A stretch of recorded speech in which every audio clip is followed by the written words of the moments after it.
maalmaha ka mid ah ayuuna sameyn doonaa hawsheena marka hadda u dulqaado waa dhalinyaro xilli dhalinyaro man anagna waa soo marnay marka xilligiisa ayuu joogaa ha raaxaysto waqtigiisa qaato shaqadan u dirsanay uuna qaban doonaa marka waxba ha ka walwalin waan rajaynaynaa saan rajaynayo waa wiil dhalinyaro xilligiisa ayuu joogaa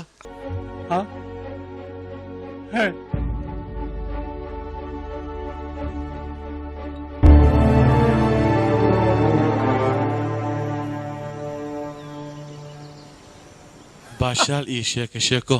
tuuladan u imow gobolka ayaa baroonaayaba waxaa leedahay qooto noqo wadad qooto ayaa saaxiibkaaga ah laakiin arrinta halkan taalo yaaba ka weyn maroodiyo waxaan ku weydiinayaa kan halkii marunba waxaa leeyahay aabbahaaga halgamay buu ahaa aniga aabbahayga maba ka warhaayo hooyadeeda kaliya ayaan garanayaa dadkan sheekadii wadaan ilaa hadda maskaxdeedii way gal adigaan ku weydiinayaa saaxiibkayga waan kula tashanayaa ii sheeg warkan marunba mise waa been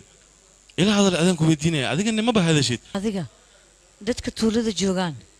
أذيك أي كلية أي كوام من سنين مرك الله ما بعنا سيدان إن تكو هذا شو